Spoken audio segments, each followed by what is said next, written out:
was the summer of 1997, and the Matthews family was full of excitement. Tom, a rugged outdoorsman, had been planning this hiking trip for months. His wife, Sarah, a school teacher with a love for photography, insisted they make it a family adventure before the kids returned to school in the fall. Emily, the eldest at 12, and Jake, 9, were practically bouncing with energy as they loaded backpacks with sandwiches, water bottles, and first aid kits. Their car, an old but reliable station wagon, was packed with camping gear, sleeping bags, and even a small tent for overnight stays. The plan was simple: a weekend hike along the remote trails of Oregon's dense forests, a place the family had often explored, but never this fine. The morning was crisp and clear, the sun cutting through the treetops, and the trailhead seemed to beckon them into a world untouched by civilization. Locals waved as they drove past, unaware that this would be the last time the Matthews family would be seen. As they stepped onto the trail, the kids ran ahead, laughing and daring each other to climb over fallen logs and skip stones across the nearby creek. Tom and Sarah followed closely, holding hands, capturing the joyful moments on a small camcorder that Sarah had insisted on bringing. Every footstep, every laugh, every crackle of leaves under their shoes seemed to echo in the vast expanse of the forest, unaware of the darkness waiting deeper in. As the hours passed, the family ventured farther into the wilderness, following paths marked by moss-covered rocks and twisting roots. Birds called from high above, and the occasional rustle of a squirrel or deer startled the kids, making them squeal with delight. Tom pointed out animal tracks along the path, and Sarah snapped pictures of wildflowers and towering pines. At first, everything seemed normal, a perfect family outing. But as they rounded a bend near a particularly dense patch of forest, the trail began to narrow, the sunlight dimmed, and the air grew cooler. A subtle feeling of unease crept over Tom, though he shrugged it off, telling himself it was just the deep shade of the trees. By mid-afternoon, the Matthews family reached a fork in the trail. One path led to a clearing with a small waterfall, a place known to locals but rarely visited. The other continued into a narrow canyon, a part of the forest whispered about in old town legends but largely unexplored. Emily begged to take the canyon route, curious and adventurous as ever, while Jake clung to his mother, sensing an odd tension he couldn't explain. Tom, weighing the options, finally agreed. The canyon was stunning: rugged cliffs, twisting vines, and the faint sound of running water, but it was also unnervingly quiet. Every step seemed amplified, echoing against the stone walls, and the forest's usual symphony of birds and insects faded to a haunting hush. By evening, the Matthews family was deep in the canyon, completely cut off from the outside world. The light filtering through the trees cast long shadows that danced across the trail, and the temperature dropped noticeably. They stopped to rest near a large boulder, unpacking a small picnic to keep the kids happy. It was here that they took the last known photograph together, a smiling family, unaware that it would later become the final image of them alive. From that moment onward, the Matthews family vanished.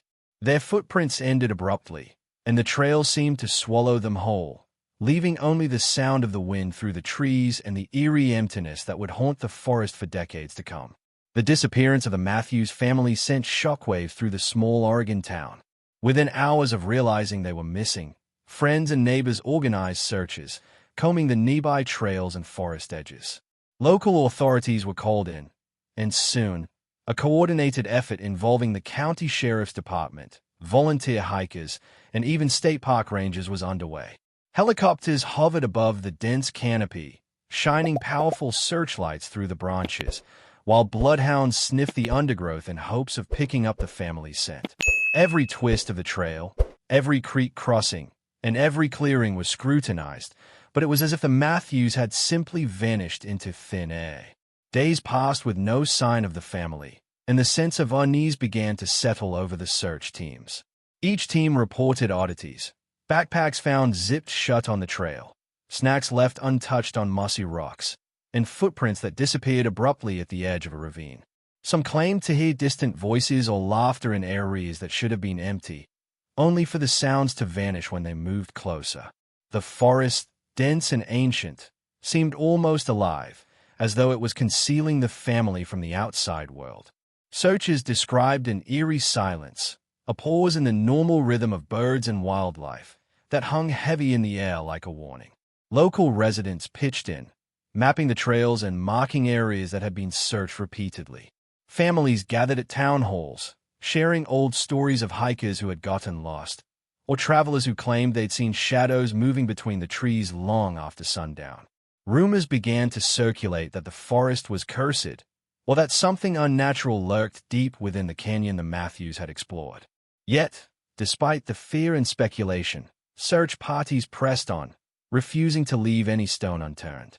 But with each passing day, hope began to fade, and frustration mounted among those who couldn't understand how a family so experienced in the outdoors could disappear so completely. Weeks turned into a month, and still, no trace of the Matthews family was found.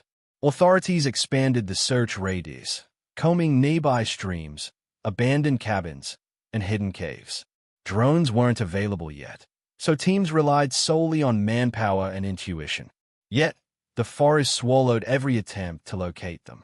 Helicopters that circled the area reported nothing unusual, and even the Bloodhounds, trained to detect human scent over miles, grew confused, unable to follow any consistent trail. The local media began reporting the story nationwide, but coverage only fueled the mystery, painting the forest as an unsolvable enigma, and the Matthews' fate became a source of widespread speculation and horror. Despite exhaustive efforts, the forest seemed determined to guard its secrets. Search parties returned day after day, each expedition more grueling than the last. Volunteers recounted strange occurrences, shifting shadows, sudden drops in temperature, and glimpses of shapes that looked like children watching from a distance, vanishing the moment they were noticed. Investigators scoured every angle, questioning nearby hikers and townspeople, yet nothing concrete emerged. Eventually, exhaustion and despair forced authorities to scale back the search, leaving the forest and its secrets to reclaim the Matthews family story. The trail where they vanished earned a new reputation: the Vanishing Path, a place where even the most experienced searchers were powerless. After the official search for the Matthews family was called off, locals couldn't let go of the strange events surrounding the disappearance. Hikers and hunters who ventured near the canyon reported eerie, unexplainable phenomena. Shadows seemed to flicker between trees at the edge of vision, always gone when approached. Some claimed they heard whispers, faint at first, like someone calling for help, but the voices never carried clearly, as if the forest itself was twisting their sounds. These stories spread quickly, adding to the legend that something unnatural was hiding within the dense wilderness. People also started noticing markings on trees and rocks along the trails, carvings that hadn't been there before, or so the locals insisted. Strange symbols resembling a mixture of letters, shapes, and cryptic designs appeared etched into bark and stone. Some claimed they were warnings, while others thought they might be the work of a deranged trespasser. The symbols were always near the areas where hikers reported feeling sudden chills or hearing strange noises. Even seasoned outdoorsmen admitted that an inexplicable sense of dread would wash over them when they encountered these markings, leaving them unable to stay in one place for long. On more than one occasion, hikers reported seeing fleeting figures that resembled Emily and Jake. At dusk, people swore they glimpsed two small silhouettes darting between trees, laughing or playing, only for the shapes to vanish when approached. Adults even claimed to see Tom and Sarah's outlines standing silently by the creek or on the trail, looking as if frozen in time. Skeptics dismissed these sightings as tricks of the mind or shadows cast by swaying branches. Yet, the repeated consistency of the descriptions and the unsettling feeling of being watched could not be easily ignored. The forest seemed to tease those who entered it, giving hints of life that might no longer exist. Even more disturbing were the sounds reported along the trail. Campers heard sudden splashes in streams when no one was present, footsteps crunching over leaves when no one was nearby, and low, indistinct murmurs carried by the wind. Animals behaved strangely as well. Deer would freeze mid-step, and birds would suddenly fall silent as if sensing something unseen. Dogs brought into the forest would bark frantically at nothing, or growl at empty space before retreating, clearly unnerved. It was as if the Matthews disappearance had left an imprint on the forest, a lingering presence that refused to dissipate with time.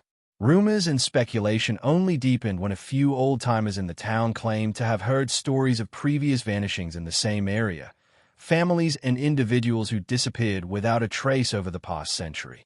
These accounts were dismissed by authorities at the time, but in retrospect, the pattern was too strange to ignore. The forest, people said, was alive in some way, aware of intruders and capable of hiding those it claimed. The combination of strange markings, fleeting sightings, and ghostly sounds made the trail infamous, a place shrouded in fear and mystery. Anyone daring to enter it now risked more than just getting lost. They risked becoming part of its unsolved story. As the years passed, the Matthews family's disappearance became one of the most haunting cold cases in the region. 27 long years went by, and the town slowly tried to move on, though the memory of the family lingered like a shadow over every conversation. The trail where they vanished grew over with underbrush, its paths becoming narrow and almost unrecognizable. Occasionally, brave hikers or thrill-seekers would enter the forest, drawn by curiosity or rumors of hidden secrets, only to return shaken or empty-handed. Their stories, fragmented and eerie, added to the growing legend that something in that forest refused to be understood or escaped the boundaries of explanation entirely. During that long period, the Matthews story persisted in the news and in local law. Every few years, articles would surface, highlighting the mysterious nature of their disappearance. The town's library held old newspaper clippings and faded photographs, the family's last known images frozen in time. The haunting photograph of the Matthews, smiling and unaware of their impending fate, was displayed in one article after another, its presence a stark reminder that not all stories end with answers. Parents warned their children to stay away from the forest, recounting tales of strange lights, whispering winds, and fleeting shapes that disappeared when noticed. The Vanishing Trail became a place spoken of in hushed tones, and its name carried an unshakable weight of dread.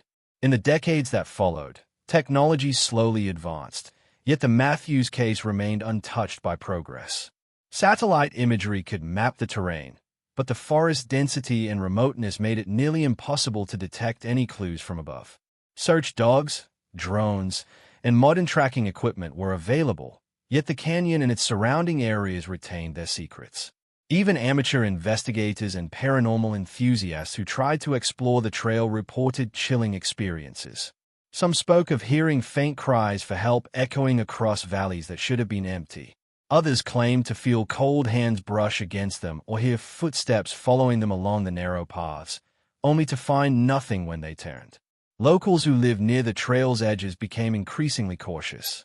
Rumors spread of hikers who ventured too deep and returned changed, silent, pale, or haunted by what they couldn't explain. A few never returned at all, reinforcing the fear that the forest was not only dangerous but actively claiming those who entered. Town meetings occasionally revisited the case, but nothing new ever surfaced.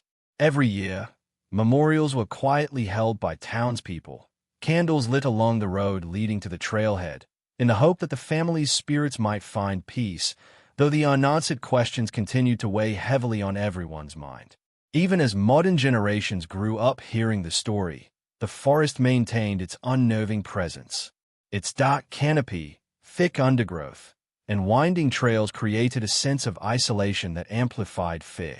The Matthews disappearance, frozen in time, became a warning. Some places are not meant to be fully explored, and some mysteries refuse to be solved. As the years stretched into decades, the silence surrounding the family deepened. The trail remained untouched, a place where shadows lengthened unnaturally, and the whispers of the forest seemed to echo with stories no one could fully grasp. It was as if the forest itself had swallowed the Matthews' lives and refused to release them, leaving only memories, legends, and unanswered questions in its wake. By 2024, nearly 3 decades had passed since the Matthews family vanished, and the case had become a haunting legend in the small Oregon town. Local authorities and investigators had long moved on, but a private search and rescue team, specializing in cold cases, decided to reopen the investigation.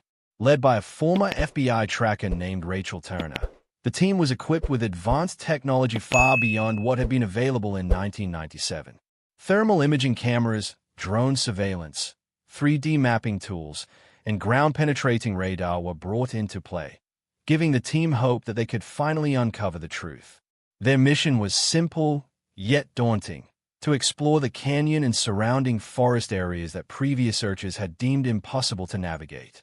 As the team approached the trailhead, a chill ran through the air, uncharacteristically cold for a summer morning. The dense forest seemed to loom larger than it had in previous decades, its shadows stretching farther than memory allowed.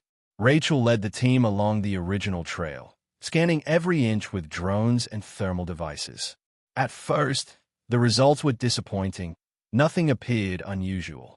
But as they reached the canyon where the Matthews were last seen, subtle anomalies began to appear. Thermal imaging showed faint heat signatures beneath the thick underbrush, spots of warmth that shouldn't have existed in a place abandoned for decades. Every member of the team felt the same unnerving sensation, that they were not alone, that the forest itself was aware of their presence. The team carefully followed the readings deeper into the canyon. The ground was uneven, covered in roots and loose rocks, forcing them to move slowly and methodically. Every snap of a twig and rustle of leaves caused tension to spike. Even the wind felt different here, carrying sounds that couldn't be easily explained. At one point, one of the drones captured movement that looked like small figures slipping between trees, only for the feed to glitch and vanish before it could be confirmed. Rachel felt her heart race, but she pushed the team onward, insisting that technology, not fear, would guide them to answers. The canyon seemed endless, a twisting labyrinth of rock and forest that had remained untouched for decades. Hours into the search, the team discovered something unexpected: remnants of belongings half buried under layers of dirt and moss. A worn backpack peeked out from a mound of roots, along with a small, tattered notebook. The items bore the unmistakable signs of age, decades of exposure to rain, wind, and sun. But the discovery sent a ripple of shock through the team. They paused to document and photograph everything meticulously, aware that these items might be the first physical evidence of the Matthews family in 27 years. The deeper they dug, the stronger the sense became that they were close to uncovering something far bigger than lost belongings. As night began to fall, the forest seemed to grow darker and more oppressive. Shadows stretched unnaturally, and strange noises echoed across the canyon walls, low, almost human-like murmurs and footsteps that didn't match the team's movements. Despite the growing fear, Rachel urged them to continue, believing that the decades of silence were about to end. The team pressed forward, carefully marking every clue and heat signature. Each discovery built tension, each unexplained sound heightened the suspense, and the canyon seemed to pull them further into its depths. The Matthews family's mystery was no longer just a cold case. It had become a tangible, terrifying hunt in a forest that had guarded its secrets for 27 years. As the search team moved deeper into the canyon, their persistence finally began to pay off. Near a dense cluster of twisted roots and moss-covered boulders, the ground seemed oddly disturbed, as if something had been buried and long forgotten. Rachel signaled the team to slow down, her instinct screaming that this was the spot they had been seeking. Carefully, they began removing layers of dirt and debris, revealing fragments of fabric, faded but recognizable as belonging to children's clothing. The air grew heavier with each shovelful of earth, the canyon silent except for the sound of their careful excavation. Every member of the team felt a mixture of dread and anticipation, as if they were uncovering not just physical objects, but decades of unanswered questions. Hours passed as they worked meticulously, uncovering more personal items: a small worn backpack, a water bottle, and a tattered notebook with Emily's handwriting still visible despite years of exposure. Each discovery was catalogued and photographed, but the team knew these were only fragments of the bigger picture. Then, beneath a collapsed tree hollow, partially hidden by thick roots and stone, they made the momentous find: skeletal remains. Rachel froze for a moment, feeling a chill that went far beyond the canyon's natural cold. Forensic markers confirmed the impossible. The remains belonged to the Matthews family, lost for 27 years. The realization sent shockwaves through the team. They had finally found them, but in a way far more haunting than anyone could have imagined. The skeletal remains were arranged unnaturally, almost as if they had been carefully placed or trapped by some unseen force. Alongside the bones, strange carvings etched into the surrounding wooden rocks caught the team's attention. Symbols and patterns they couldn't recognize seemed deliberately drawn, forming a network of cryptic markings surrounding the site. Some resembled letters, others were geometric shapes, and a few were almost pictorial, but their meaning remained elusive. Rachel studied them closely, a cold sense of unease settling in her stomach. Whatever had happened to the Matthews family had not been random. It carried a deliberate, sinister quality that no natural accident could explain. Even more unsettling were the personal effects intertwined with the remains. The children's notebooks contained faint, cryptic messages, scribbles and drawings that hinted at fear, confusion, and an awareness of something watching them. Pieces of clothing were carefully folded, almost as if someone, or something, had arranged them intentionally. It was a scene that was both horrifying and puzzling. The family had survived long enough to leave traces of their presence, yet whatever had taken them had kept them hidden, isolated, and ultimately powerless. The forest, which had once seemed merely a backdrop, now felt like an active participant in the decades-long mystery. As the team continued to survey the area, a heavy silence descended over the canyon. Even the usual sounds of wildlife were absent, leaving only the whisper of the wind through the trees. Every rustle of leaves, every shadow cast by the dying sunlight, seemed amplified, as if the forest itself were observing them. The discovery was monumental, but it raised more questions than answers. How had the family ended up in this hidden hollow? Who, or what, had carved the symbols, and why? The Matthews' final days were a puzzle no one could yet piece together, and the canyon, dark and foreboding, seemed intent on keeping the truth just out of reach.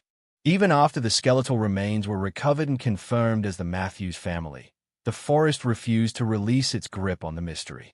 Locals reported an unsettling change in the canyon, saying the shadows seemed deeper, the wind carried faint whispers, and a chill lingered even on warm days.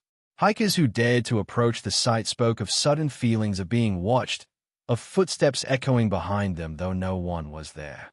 Some claimed to see fleeting figures in the distance, silhouettes that vanished the moment they tried to focus. The forest, it seemed, had not forgotten the Matthews family. It had marked the area, leaving an invisible imprint of their final moments for anyone sensitive enough to feel it. Forensic experts and investigators were left grappling with the strange carvings and symbols found alongside the remains. No known cultural or historical connection could explain them. Some theorized they might have been warnings, others suspected some form of ritual, and a few whispered of something far darker. The notebooks and belongings of Emily and Jake suggested fear, awareness, and perhaps even communication with whatever presence haunted the canyon. Experts found it impossible to decipher whether these signs were made by the family in desperation or by a force that had trapped them. The forest had become more than a backdrop. It had become a character in its own right, an active participant in the Matthews' fate. Stories from locals and rescuers only fueled the terror. Campers described sudden drops in temperature, unexplained shadows darting across trails, and strange noises like laughter or whispers carried on the wind. Dogs that were brought near the site refused to enter certain parts of the canyon, barking frantically at empty spaces. Even the search team, seasoned in handling cold cases and dangerous terrain, felt a deep unease they could not shake.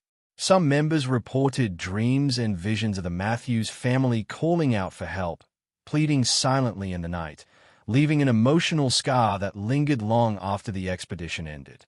The trail, once thought to be just a dangerous stretch of wilderness, had taken on an almost supernatural reputation. Locals now warned outsiders not to wander too far, saying the forest keeps what it claims.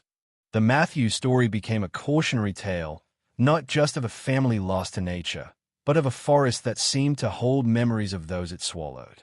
Even with the remains recovered, the sense of unease did not dissipate.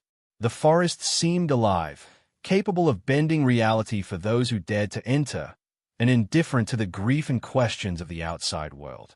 Despite decades of investigation and finally uncovering the remains, the mystery remained far from solved. The circumstances of the Matthews disappearance, the cryptic symbols, and the behavior of the forest continued to baffle experts. No one could say for certain what had happened in those final days, or what force had allowed the family to remain hidden for so long. Every new visitor to the canyon seemed to feel the same chill, the same eyes watching from the shadows, reminding everyone that some truths are beyond human understanding. The Matthews family had resurfaced, but the forest's haunting presence made it clear. Their story was far from over, and the Vanishing Trail still held secrets that might never be fully uncovered. Even though the Matthews family was finally found, their story left more questions than answers. The forest still stands, dense and silent, as if guarding its secrets. Hikers continue to report shadows flitting between the trees, whispers that vanish the moment you try to follow them, and an unshakable feeling of being watched. Some say the Vanishing Trail is cursed, that it chooses who enters and who never comes out. The truth about what really happened to the Matthews family may never be known. But one thing is certain, the forest remembers. And for anyone who dares to wander too far down that trail, the echoes of those final, terrifying moments are still waiting, ready to remind you that some mysteries are meant to remain unsolved. So next time you hear the rustle of leaves or catch a fleeting shadow in the corner of your eye, think of the Matthews family and wonder, what else is still hiding in the heart of the forest, waiting for its next victim?